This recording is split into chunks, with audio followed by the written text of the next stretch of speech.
Hi, friends. This is Wendy Harrop, and welcome to the Say Yes to Yourself podcast. On the Say Yes to Yourself podcast, you'll hear stories from women just like us who are adding the practice of saying yes in their daily lives in big and small ways, and as a result, are experiencing the truth that everybody wins when you say yes to yourself. Saying yes to yourself is a graceful unfolding, an intentional becoming of the very best version of you. It is my hope that in these conversations, we are able to find our truth and be inspired and empowered to live our very best lives. I'm so excited to go on this journey with you, and I look forward to finding a bit of our own story in each other's. Hey friends, welcome back to the podcast. I'm so glad that you're here.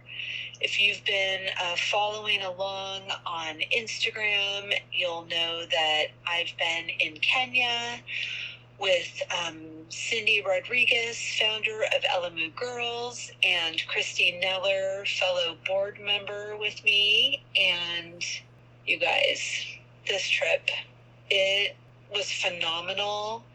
It was life-altering. It was just probably one of the best things I've ever done. It was really, it was amazing.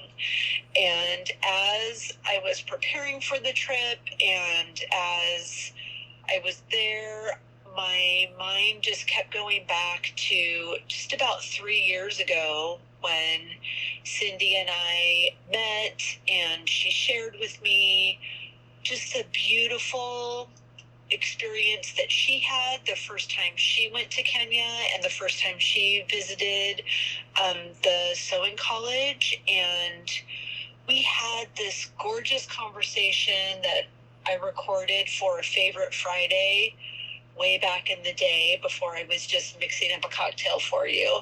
And so I thought that it would be really fun to bring that interview back. And so that is today's episode. So it is a conversation that I had with Cindy as she shared just how her heart was cracked wide open the first time she went to Kenya, and how she could not come home and forget what she saw. And she took massive action and formed a nonprofit, which is what we've been talking about here for the past couple of months as I've prepared to go. So I hope you will enjoy this conversation. I hope that it sheds some light on what we were doing there, and I hope it also speaks to your heart and that maybe even prompts you to get involved yourself. So all the links will be in the show notes to learn more about Elimu Girls. Thank you again for being here. Thank you for your support and your kind words while we were there. And I hope you enjoy today's episode. Hello, everybody. I'm Wendy Harrop with the Phineas Wright House. Welcome to Favorite Fridays. So this week we're doing something a little bit different. As you know, on Favorite Fridays, I highlight a favorite recipe or cookbook or cocktail or kitchen tool or some other thing I'm fangirling over. This week, I am fangirling over my friend Cindy, and I wanted to introduce her and her amazing work to you. Introduce yourself and tell us what it is you do that makes me cry. Oh, well, I'm Cindy, and I'm the founder of Elimu Girls. What I do that makes you cry is we really combine advocacy and action, and we transform lives, and we disrupt these girls who are in Kenya, and they're, just based on the soil that they were born onto, truly today live a completely oppressed life. They are bred from the moment they're born. As females, they're bred to basically take care of the house, to farm the land, and really aspirationally, it's really to be a wife. And they don't have choices. Oftentimes they're sexually abused. They are exposed to child bride, typically around 15. And female genital mutilation is practiced in many of the villages that we recruit our girls from. So we are a 2-year sewing program. And we're so much more than that. I mean, I love the art of sewing, but it's really about when the girls come into us, they're broken and they are timid, and their entire lives they've been told, you're not really worth much. And for them, they come into this program and they really are with all these other girls from different villages that they might speak a slightly different tongue, and they're taught this beautiful craft of sewing, but they sing, and they really come together because the teachers, we're all female-led organizations, so our teachers are from the villages that the girls come from as well, and so they walk the walk and they talk the talk, and our goal is, to help them be aware of what sort of happened to them in their life based on their sort of zip code, so to speak, and then to really break through. So it's through mentorship, through storytelling, through singing. We do so much to try to build their confidence and for them to understand that they can have a voice, a choice, and a bank account. They absolutely need to back it up, though, with the skill of, having a skill, a trade, and as well having a sewing machine. And so when they graduate from our school, we gift them with the sewing machine, and literally the next day they'll go back to their village, and they've radically, like, this sounds a little crazy, but literally they've radically changed their position in their family where they will no longer be sold off. They are bringing in income that is oftentimes helping the dad buy tools or putting the little brother through school. What happens for these girls is that the way that child bride sort of works in these rural areas that we serve outside of Malindi is there's something called a dowry. And so under British rule, there was a dowry, and the dowry in and of itself is not bad. It's a good faith exchange between two families that want to, form a relationship and a marriage. And so the women go and live with the men. That's how this works culturally. And so what happens is that the parents of the daughter receive money, or they receive a gift. They receive, something nice from the family. And in these impoverished areas, like desolate, difficult to reach, completely no industry, like as we would be able to relate to here in the States, they basically are sold off earlier and earlier and earlier. And so in exchange, oftentimes for a cow, sometimes a chicken, a goat, and the girls, they know this is coming. We have an example of one girl. Her name is Saia, and she wanted to join our college, and she got wind. Well, and it's difficult, right? Because you have to sort of like qualify. We do try to make sure that the parents support that they come to the program, because when they go back to their village, we want them to have the support of their family, because that's how they excel as well. So Saia got wind that her dad and her uncle were talking about marrying her off, and Saia was just, she's very quiet, and I would say very much in line with a very sweet, timid teenager. Well, she cut off all her hair. Oh, and the reason she cut off her hair is because she knew that she would appear not ready to be married. She'd still be looked at as like a little girl. And we were able to take her into the college, and happy to report that she's doing very, very well. So the work is incredibly inspiring, and the girls' stories, as difficult as they are, man, they are happy girls. Like, they're really so grateful for the experience and for the economic empowerment that they have. It's life-changing. Essentially, there's Christians, Catholics, and Muslims, and they all coexist in Malindi peacefully. Kenya is bordered by 5 different countries, and we are closest to Ethiopia for Malindi, where the sewing college is. And so lots of Muslims that come down, and so many of our villages are under what they call Cadiz court. And so in America, it's very unrelatable because we have one system. But there they have, they honor Qadis court, which if you're a practicing Muslim, legally, so they still practice under Sharia law. And, I'm not an expert with Sharia law, but what I understand with our girls and polygamy is that they can take up to 4 wives legally. And often, stature wise, it is considered, if the father, the person that keeps having these additional wives, you're considered quite influential. You have more people to work the land. It's not uncommon. And for these women, when I was out there last time, I interviewed a nun and a cleric, and also she was like a warden of a foster care center. Oh, okay. And she, they basically all said, just the women are not at the table. They're born into this culture, so they have no control. They're not in the conversation. They're just subject to what it is. And I guess that's the beauty of, like, when you shift their economic empowerment piece. I mean, sad to say, but that's like having money, honestly, around the world, having money will help you inch closer to being an equal in your community. I mean, I really can't think of anywhere in the world where women are equals.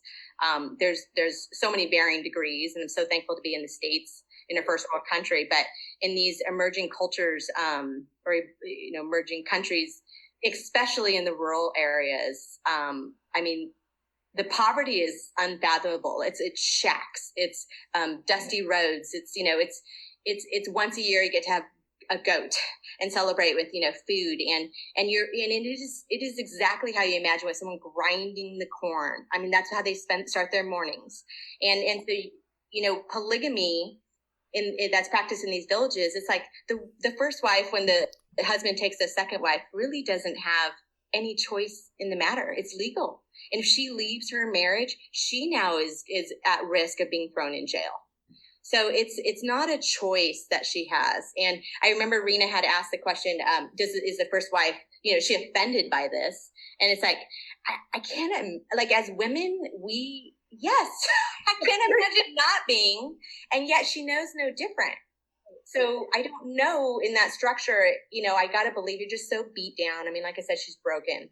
So, obviously, looking out the window behind you, you are not in Kenya.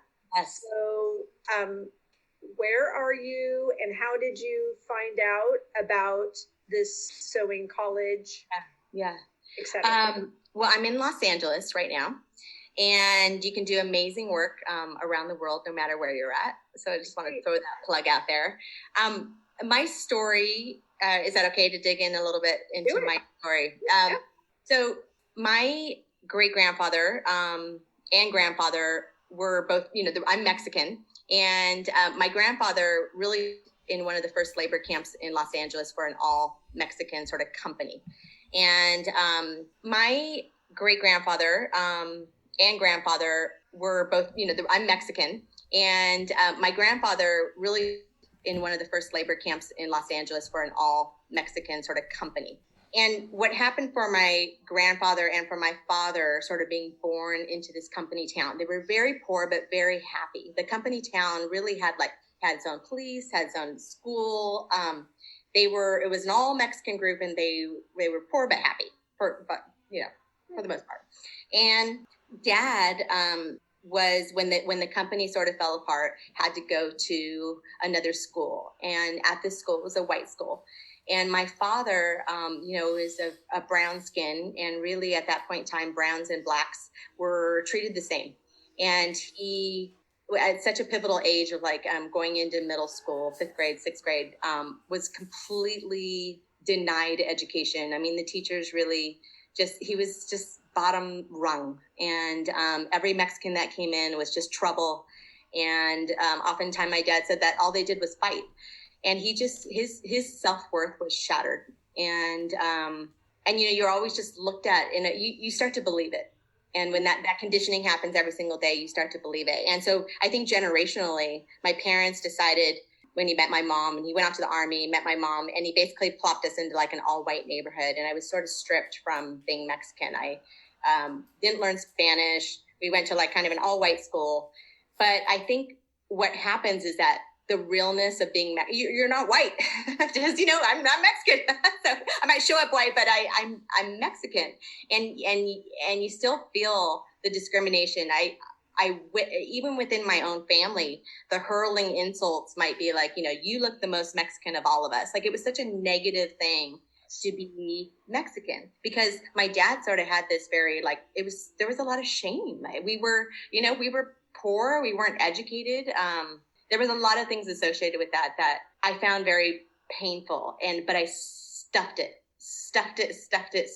And I learned the Queen's language, so to speak, how do you do? And I'm doing quite well. And how are you? And I got an education. And, I think what I really have learned about myself as I've done a lot of self-work is that I put on the masks that are easy to see, is like when someone's kind of bitchy and grouchy, and those are easy masks to identify. But the masks that are difficult that I've learned to put on more and more my whole life is like confidence and education and charm. But I still was that same girl that never felt pretty enough, never felt like I was good enough in a room, felt shame for my ethnicity, and I never was able to enter the conversation about, my father was a lawyer, and my father, and that really never came to fruition to me until I had this opportunity to go to Kenya. And it was really because my background's as an educator. I was a principal, and I was invited to go over to teach teachers with Elimu, which is our international organization. We were building preschools at the time. So I went over there and I worked with the preschool, and it was amazing. It was so lovely. And in that same afternoon, I could honestly say this day changed my life. In that same afternoon, they asked me if I wanted to go visit a sewing project. And so I said, sure. So we got in the car in a tuk-tuk, and mind you, it's dusty. It's hard to get to, this big red gate. They opened the gate, and there's chickens and cows and like this very simple building in the back. And I walk up the steps, and I kid you not, Wendy, it was a physical response that I had where, you just, like, all the junk in my trunk just basically came all the way up to the surface. It was the day I met her was the day I met myself, because she was broken and I was broken too. And we both. Wait. That again. The day you met her is the day I met myself, because I think I just never, I had always I just didn't even know I had all this stuff inside of me, honestly.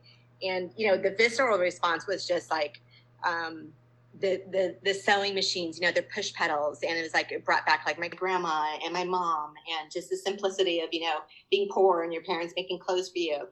But I think as I began to learn her stories, that was the, like I said, whether it's a zip code here in the States, or whether it's red dirt and soil and where she was born, the soil she was born onto, it defines you in many ways that you don't even realize.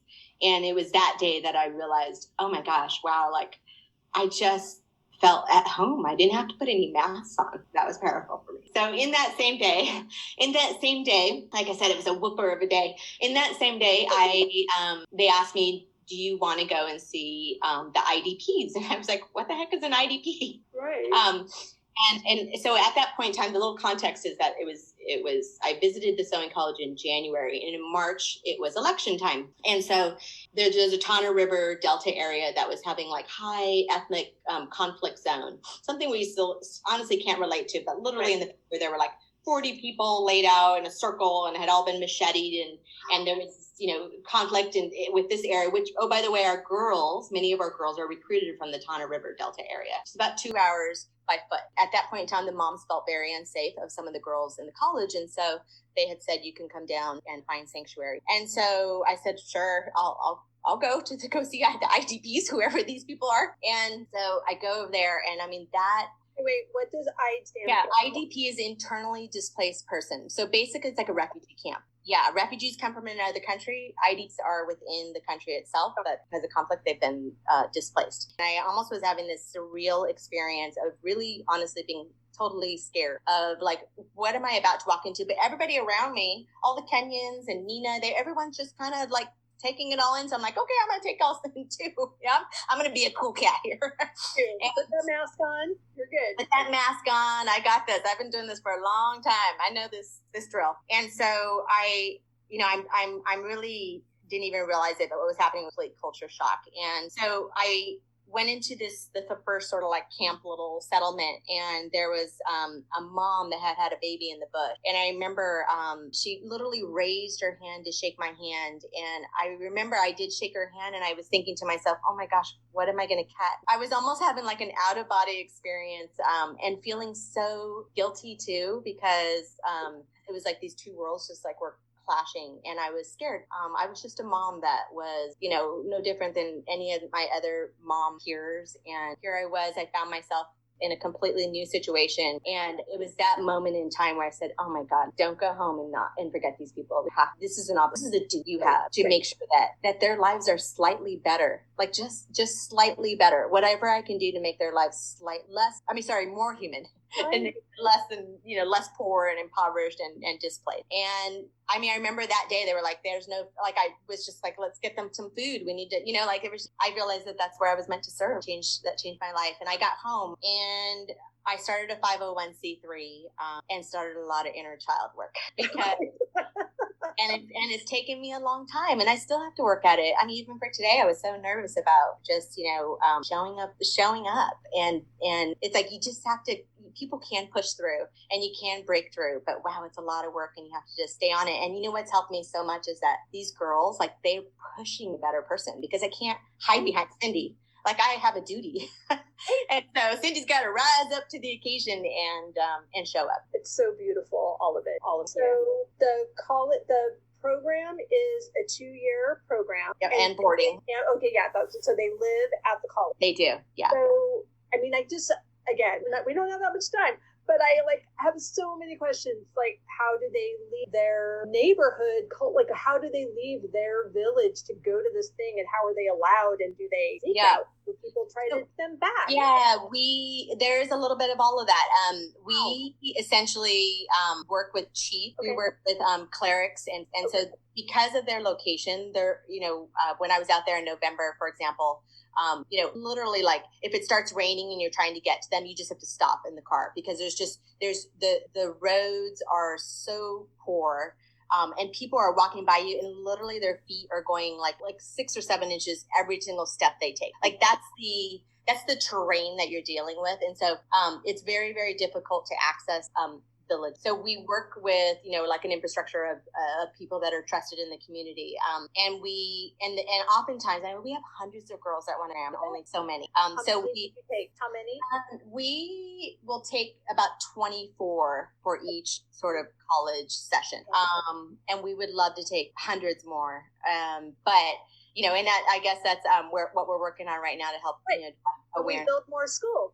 That's right. We could build more schools and help our girls really overcome, the issues that they face. I mean, so to your point about, like, they basically, we talk to the parents. So there's sort of like a first initial interview of making sure, whether it's the priest or the cleric or the chief, that the parents want for their daughters to be educated. Often in that culture, only the boys are educated, because the girls end up leaving. It's so difficult for them to find the financial resources to educate anyone. So there's no chance they're going to give it to the girls, because it's just sort of like a lost cause of boys. So why would we educate? So all the funding goes towards the boys. It has money to pay for education. So this is really an opportunity. And most parents, it depends, if they have 9 kids, then they're usually willing to let the 9th one go.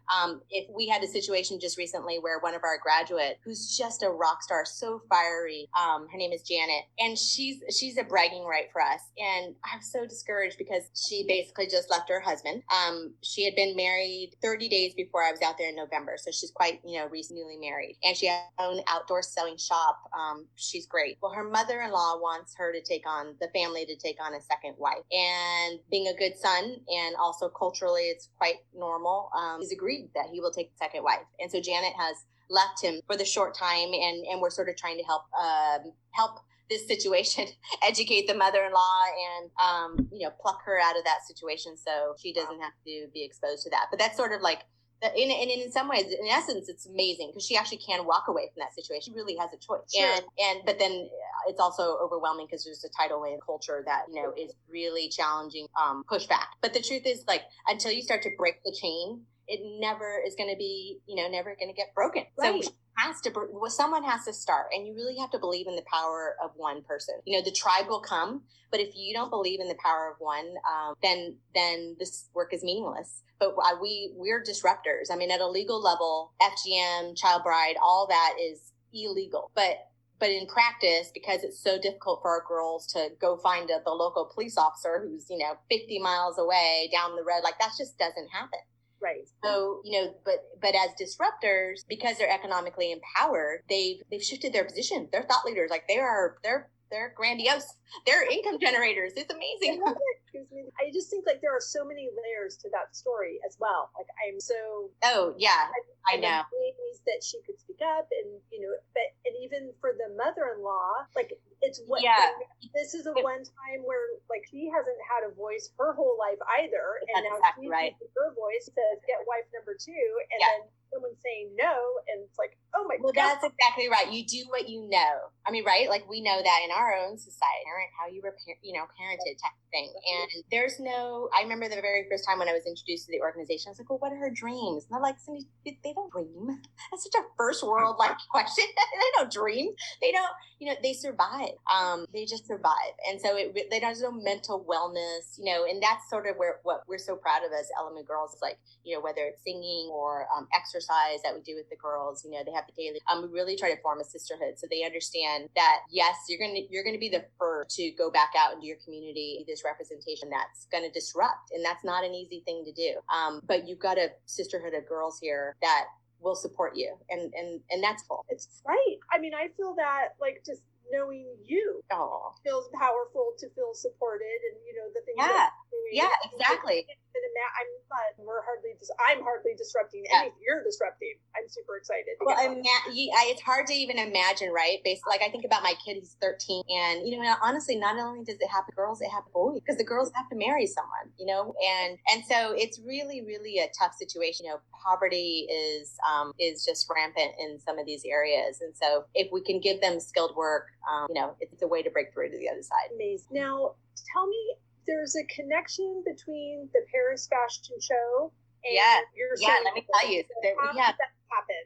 Yeah, we have this amazing brag moment where last summer actually, let me even back up before that. It's like for every mom out there, you want your daughter to world, right? Like you want her really to be a difference maker, a good person, spread kindness. Well, fast forward to last summer, Shannon, she's a young lady that she started sewing when she was 7. She took a trip to Kenya with her church when she was 13.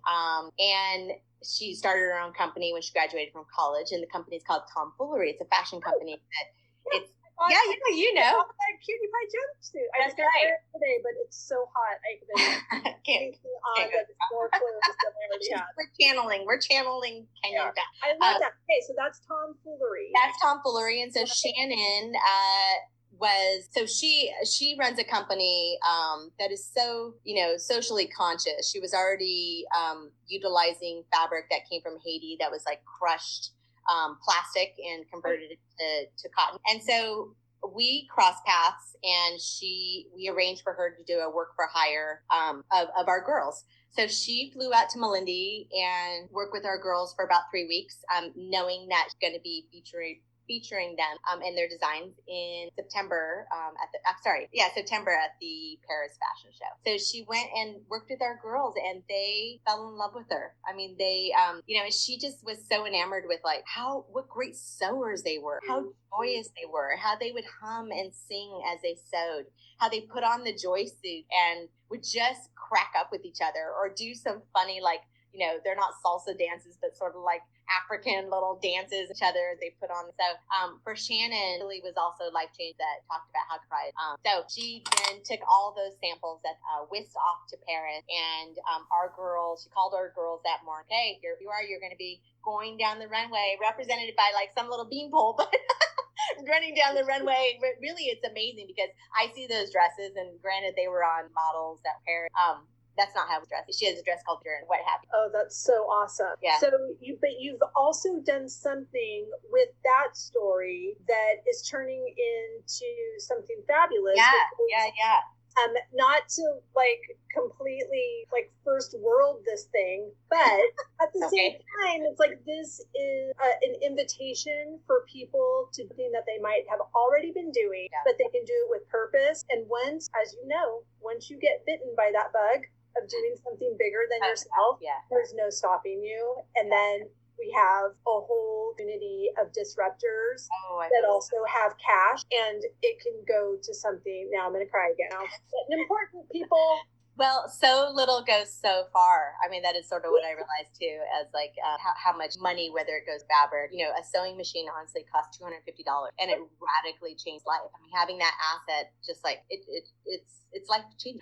So with Corona, we have really shifted as an organization that we're artisans as well as sort of like, a training program. And so we have this amazing story. So we've decided that we would like to share this story in the form of a product. And so it started with, well, maybe we can, let's make some more like Shannon-like people out there that started, tomfoolery. And we decided, well, let's try to make a rag doll. Maybe we could be the first East African school that help people in villages, gives them like a real training program for making a rag doll. And then in essence, that rag doll can be in the hands of girls where we have permission from Shannon to, have the little clothes be the fashion joy suits that were featured in the Paris fashion show.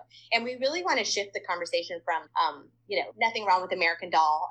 So I don't want to say, but shifting that conversation that many of those products are based around, like about resorts and, maybe soccer club or whatever, to... If ever there was a time to shift the conversation and have it be so well...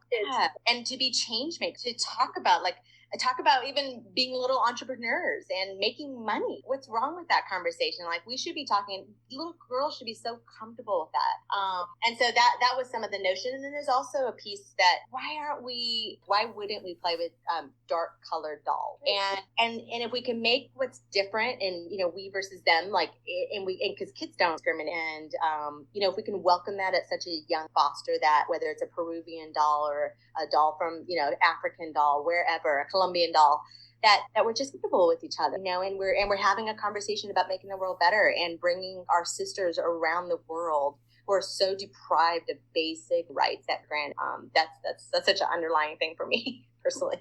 It's a big thing. Yeah. So, that also is underlying. Yeah. Well, we're on our third prototype for the dolls. And so the first one was the head was like kind of bobbling off. And, it's really funny because we're like ordering from Etsy patterns and then we're sending them over there and they download them and then they try them. I mean, it is such a beautiful work in progress. And so we're at our third prototype and it looks great. We still have a long ways to go with the face and the hair and all that good stuff. So we decided to introduce something a little bit earlier, which is take that exact same concept of the Paris fashion show and create a cookie kit. And so the cookie kit is, this is Priska, and she's wearing the Game Changer. And so all these will come in the form of blanks. Okay. And we will do a little bit of an education where in the cookie kit will be learning about the African fabrics. So it's called kitenge. And they're so vibrant and fun. So we thought, well, why not have kids engage with these awesome little cookies where they get to decorate, it gets to be art. And and it's fun for both the American girl who gets to engage with this cookie and learn a little bit about her story, and it's some girls over there because I love it. And you are also a pastry chef. Yes. It's not like you bought the cookies at No. I would be handling these cookies, making them, baking them, decorating them, and sending them out to you. So, and I'm happy to do it. Fun. And I'm super excited. I'm ordering a kit and a couple kits actually because Amelia can't have anyone over. So each girl will get out. How sweet that is. I know. So we're going to send it to the other girls' houses as well, and then they can all jump on Zoom because little advocates. I love it. And they'll all decorate their cookies together, but not together. So I'm that'll be awesome. Excited. Yes, and I have one more question. The paper dolls. Tell me. Yes. Oh, so these are actually the very first year. I'm showing a picture right now. These are relics that we have adorning this one room sewing college. And that very first day that I saw them, I mean, I fell in love with them. And what happens is, because it's so expensive to buy fabric, the very first year they sew on recycled paper, corn maze paper, kind of anything that's in that realm that they can get a hold of. And it's really hard to sew on paper. And we have so many, there's like dresses and little skirts and pants. And the reason they're sort of like with these cute little collars and these sweet little pleats is that in Kenya, they still practice the British system. And so it's compulsory education K through 8, and they all wear school uniform. And so for our girls right away, it's not like overly sexy, but it's definitely an income that, from the villages, city, everyone can make uniform money. Oh my gosh, that's amazing. So the paper dresses will be sold. Oh, and awesome. They're talking pieces. Well, I look at I'm looking to see if there are any questions from our friend. Oh, wow. Okay. Don't freak out, Cindy. There are 54 comments. Yay! I know, it's so great. so I don't know how to scroll and give you my full attention. So that's okay. You don't have to give me your full attention. You do the side eye and look. I'll compile all the questions, and I would love to have you back. Oh, thank you. Thanks for doing this with me. I'm so excited. I'm so great. And you were great. So tell everybody, okay, all 54 comment writers, how can we get involved? How do I get my cookie kit? How do I get my paper dress? How do I fly to Kenya? But can I buy a sewing We'll bring Kenya to you. And we really need everyone to help us. What's the best way to help? Few different ways. I think just to kind of keep up to date, we're Elimu Girls, on Instagram, on Facebook, on Pinterest, and so you can follow along on all our social channels. Elimu Girls, and Elimu means education in Swahili. And we also have a website, so you can donate. When you go to the donation page, it actually will itemize what you can donate towards. So you can donate towards $15 towards like a little mini sewing kit. You can donate $50 for fabric for the year for her.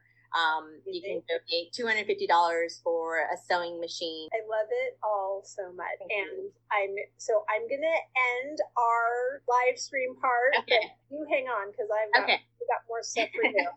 Thank you, everyone. Everybody. Wendy Harrop with the Phineas Wright House. Thanks for spending time with us for Favorite Friday. We look forward to seeing you next week. Thanks again. Thank you. I hope you enjoyed that conversation as much as I did. As always, any links or notes mentioned can be found at phineaswrighthouse.com in the podcast section of our site, or in the show notes below. And if you haven't connected with me personally, come find me on Instagram at Phineas Wright House and let me know you listened to this episode. I'd love to get to know you. Thank you for sharing this time with me. I know your days are full, and I'm really grateful that you chose to spend some of your precious time right here. Be sure to subscribe to the podcast so you don't miss any of these delightful conversations. I'll see you next week.